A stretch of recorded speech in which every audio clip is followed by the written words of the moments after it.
Listen carefully, because this will sting. You don't have a shortage of information, you have a shortage of friction. You read, you highlight, you save quotes, you nod along as if agreement were growth. But deep down, you suspect the truth. Nothing in your mind is really colliding. No ideas are fighting for their lives. And without conflict, there is no change. If that hits a nerve, good, because the difference between the self-educated who transform and those who merely consume is not talent, luck, or a library card. It is a single habit, brutally simple and relentlessly honest. They argue with themselves, on paper, every day. Not in their heads where the ego cheats, but in writing where illusions die. They practice a daily ritual I call the contradiction habit. One page, one belief, one strongest counter-argument you can steal, man, and one tiny experiment to test it in the real world. That's it. And it's everything. Let me show you why. Socrates made a career out of asking questions that cornered assumptions until they confessed. Plato turned those collisions into dialogues so anyone could witness a mind wrestling itself into clarity. Machiavelli wrote about the world as it is, not as we wish it to be, because he'd seen illusions wreck cities. Nietzsche warned that comfortable truths often hide our deepest cowardice. And Bonhoeffer, staring into the machinery of mass delusion, called stupidity a moral failure, the refusal to do the hard work of independent judgment. The contradiction habit is the antidote to all of that. It is the private arena where you put your ideas on trial and refuse to be your own defense attorney. Here's how it looks in practice. You sit down, 5 minutes or 20, it doesn't matter. You write a belief you currently hold about work, relationships, politics, ethics, meaning, health, money, anything that quietly steers your day. Then you switch sides. You become the most ruthless opponent that belief will ever face. You steelman the opposition. You strengthen the counter-argument until it terrifies you. Finally, you propose a small test, something observable in the next 24 hours that could prove you wrong or sharpen your view. It is not comfortable, it is not romantic, but it is how minds harden into tools instead of ornaments. Why does this habit separate the few from the many? Because the human brain is a master of self-protection. When an idea threatens our identity, our attention gets slippery. We dodge, we rationalize, we confuse familiarity for truth. We mistake agreement for understanding. The contradiction habit forces us to hold the hot coal long enough to see if it burns or illuminates. Think of it like this. Most people build a museum of ideas, quiet, polished, and dead. Self-taught geniuses build a workshop, loud, messy, and alive. Museums preserve, workshops transform. The difference is friction. Let's take a story, no names, just the kind you recognize. Someone decides that they're just not a math person.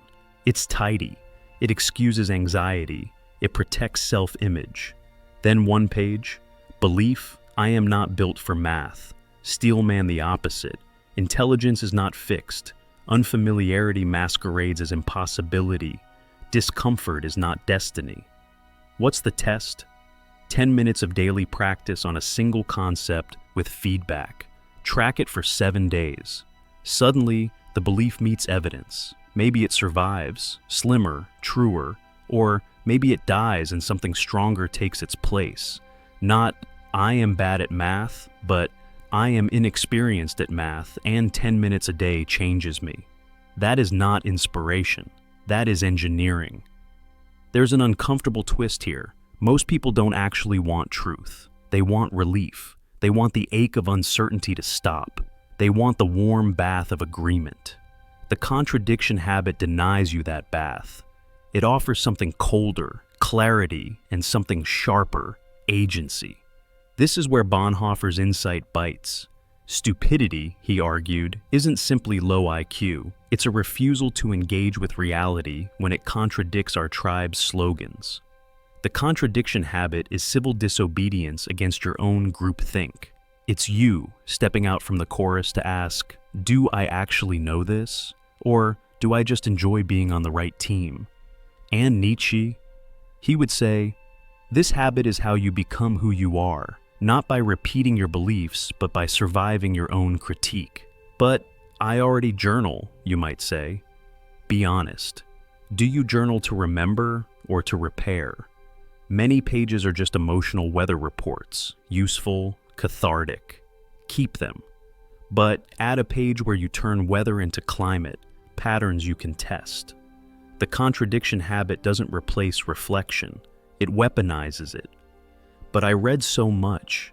Again, do you read to collect or to collide? A book without contradiction is a mirror. It shows your face and calls it discovery. The self-educated genius reads like a chess player. Every paragraph is a position to attack and defend. Margins fill with counters, not compliments. But I'm afraid of being wrong. Good. Fear is the guardrail. Plato's dialogues show that embarrassment is the price of progress. Truth is not cruel, it is indifferent. Indifference is liberating when you stop negotiating with reality and start negotiating with yourself. Let's go deeper into the mechanics. Step 1. Name the belief. Write it in a single sentence. Success requires X. People like me can't Y. This strategy always works. Vagueness is a hiding place. Force yourself into precision. Step 2. Steel man the opposite. Not the straw man, the steel man. You must present the best possible counter-argument. Pretend you're arguing against someone you admire. What would make you switch sides? Include evidence, not just philosophy. Data, examples, lived cost. Step 3. Design a micro-test. What is the smallest action within 24 hours that could produce signal? A conversation you've avoided, a different method for a task, a cold email, a 5-minute experiment. The test is not to humiliate you, it's to puncture the illusion that your belief is immune to the world. Step 4. Post-mortem. Tomorrow, revisit the page. What happened? What did you learn? Does the belief stand, evolve, or collapse? Move the result from story to system. Index it, tag it, track it. Over months, you're not just journaling, you're building a personal philosophy with version control. This is how you become your own university. Now for a historical lens. The Renaissance wasn't a mood, it was a method. Workshops, apprenticeships, notebooks, these were engines of collision. Ideas met wood, paint, stone, experiment. Philosophy wasn't separate from craft, it was fused. The contradiction habit is a modern workshop inside your mind. You don't need permission, tuition, or credentials. You need paper, pressure, and the courage to watch your favorite ideas bleed. Machiavelli speaks again here. People are punished for their virtues as often as their vices. Your virtue might be curiosity, but uncontrolled, it becomes passive admiration. Your vice might be stubbornness, but disciplined, it becomes perseverance. The contradiction habit transmutes both because it forces you to confront your motives. Do I want to know or do I want to win?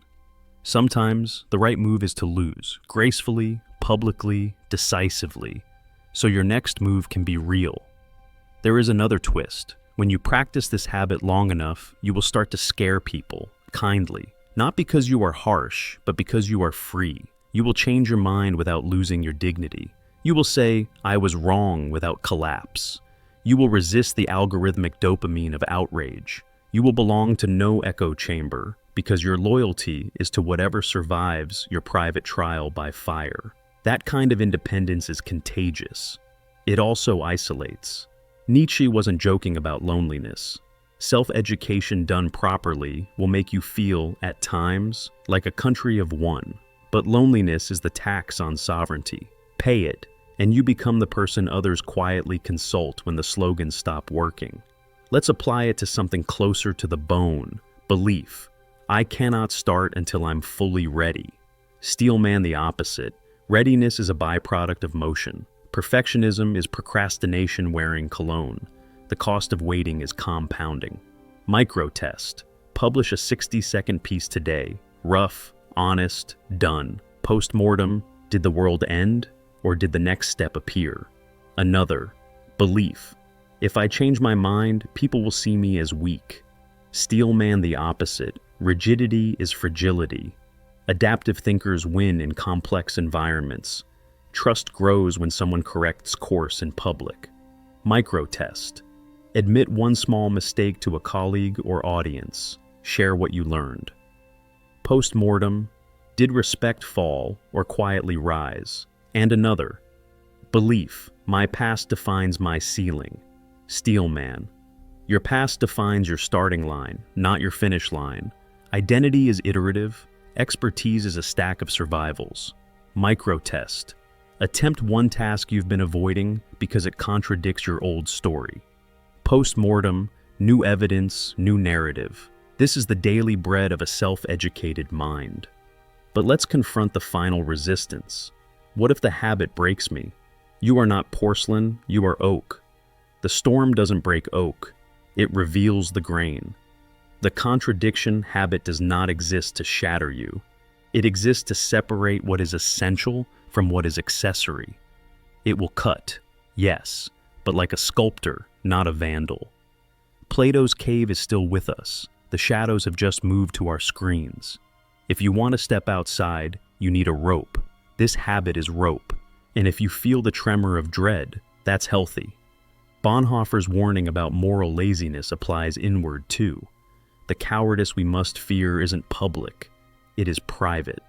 It is the long, quiet surrender to what we already agree with. The contradiction habit trains a different muscle, moral attention. You learn to look even when looking hurts. Practical refinements. So, this isn't just poetry. Use a single notebook dedicated to contradiction. When it's full, you'll have a map of your intellectual evolution. Beliefs born, beliefs buried, beliefs forged. Keep entries short. One page forces clarity, verbosity fogs. Rotate domains, mind, body, craft, relationships, money, ethics. Genius is not a silo, it's a network. Schedule it. Ritual beats willpower. Tie it to tea, to sunrise, to the last 5 minutes before sleep. Index monthly. Tag recurring illusions. Perfectionism, catastrophizing, tribal alignment, sunk cost. Watch them lose power when named. This is boring to describe and exhilarating to live. A final parable. Imagine two apprentices in a quiet town, both hungry, both bright. The first spends nights admiring tools, shining them, arranging them, telling friends what he'll build. The second chooses one tool and goes to war with wood. Each strike teaches. Each mistake leaves a scar on the bench and a lesson in the hand. A year passes. The first apprentice gives tours of his spotless collection. The second sells tables that outlast storms. Which are you? The world loves the museum. It applauds the appearance of intelligence, the quotes, the shelves, the performative certainty. But the future belongs to workshops, to people who make an altar of friction, to those who can say, "This was my belief. Here is how I tried to kill it. Here is what survived." That is the habit. That is the secret. Not more input, more impact collisions. Tonight, give yourself one page. Write the belief that quietly runs your life. Bend your pride. Steelman the opposition until you feel a click of fear. Design one test for the next 24 hours. Tomorrow, read the result with the cold eye of a judge who loves you enough to be cruel. Do this for 30 days, and you will not recognize your mind. Not because you filled it, but because you forged it. And when someone asks how you became so clear, so fast, so calm under uncertainty, you can tell them the truth, or you can smile and keep the secret. You stopped collecting mirrors and started building a forge. If you want to belong, seek agreement. If you want to grow, seek contradiction. The habit that separates the self-educated genius from the crowd is not reading more. It is refuting better, not louder, but cleaner. Not to win against others, but to win against the part of you that prefers comfort to clarity. Tonight, one page. Tomorrow, a mind you can trust. After that, the kind of life that only honesty can build.